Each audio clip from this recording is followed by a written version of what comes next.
First, we have to know why economics is important in day-to-day life.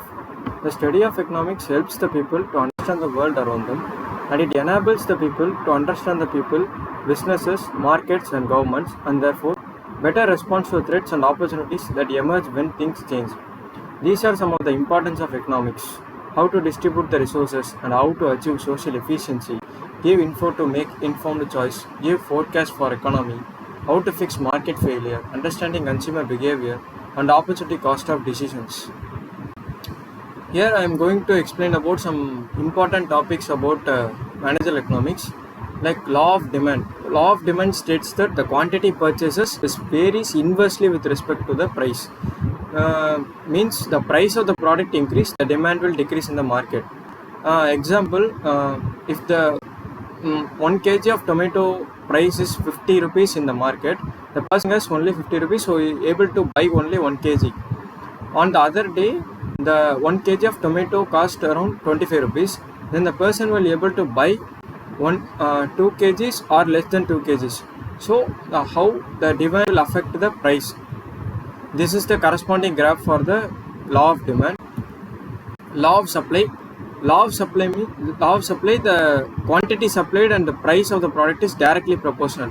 In this, what they are telling me is the price of the item goes up, so supplier will maximize the profit by increasing number of items for sale. But for necessary goods only it will apply.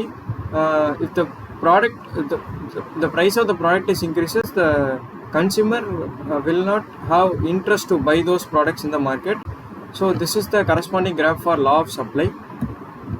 What is the difference between demand curve and supply curve? The demand curve represents the relationship between the price of the goods or service and the quantity demanded for the given period of time. In previously I explained about what is a law of demand. Same, the curve is present in the law of demand graph, that is called demand curve. Price increases, the demand falls. As a result, the curve slows down from left to right. And the supply curve is a correlation between the cost of the good and the quantity supplied to the given period of time. It is directly proportional. Price of the product increases, the quantity supplied also increases. So it slopes upward from left to right. Elasticity versus inelasticity. Elasticity means how the demand will change with respect to the economic factor. Economic factor such as like income level, substitute availability. But one of the prime example of the economic factor is price. How the demand will change with respect to the price. Like if there is a less change in the price, but there is a more change in the demand, that is called elasticity. The demand remains constant regardless of the price change, that is called inelasticity. This is a corresponding formula for elasticity. Change in quantity divided by percentage of change in price. There are 4 main types of elasticity of the demand, or price elasticity, cross elasticity, income elasticity, and advertising elasticity of the demand. Price elasticity of demand, there are 5 types: perfectly elastic, elastic, unitary, inelastic, and perfectly inelastic. Price elasticity of demand means how the price of the product will affect the demand quantity of the product in the market. Perfectly elastic means the coefficient of the price elasticity of the demand will be infinite. Like there is a small change in the price of the product, there will be a more drastic change in the demand of the product. Elastic means the coefficient of price elasticity of the demand will be greater than 1. Unitary means the coefficient of price elasticity of the demand will be 1.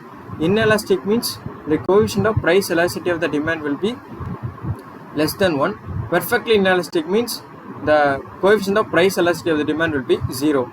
But it is deviated, the sum of the products will be deviated from this price elasticity of demand. Example, substitutes, like the price of the milk will be increases, but the demand will not reduce because it's a necessary product. Every consumer will buy milk if the price increases also. The second type is cross elasticity of demand. Cross elasticity of demand means the price of the quantity Y increase, quantity Y changes with respect to the demand of the quantity X changes. Like there are 3 types: positive, negative, and 0. For example, positive type, like good A and good B. Good A is Boost and good B is Horlicks. The price of the Boost is increases in the market, the consumers will shift to boost to Horlicks. So the demand of the Horlicks will increase in the market. So this is a perfect example of positive cross elasticity of demand. And negative cross elasticity demand means the demand of the quantity X increases, but the price of the quantity will decrease. And zero, there are three types.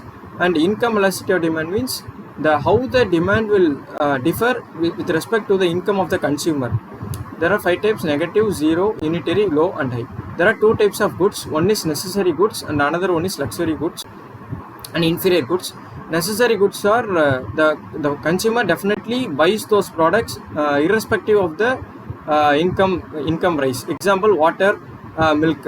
And inferior good means the consumer will not have so much interest to buy those products with the income increase. Example, slippers.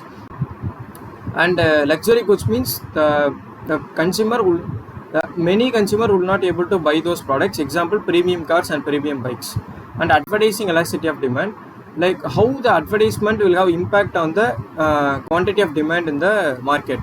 Like if they spend more amount of money in the advertisement, then there will be a more shift in the demand in the market. Example, the fast food is dangerous to the health, but the consumers offering more money to buy those products in the market due to the advertisement. So the advertisement have more effect on the demand in the market. There are 2 types: long term and short term. Thank you.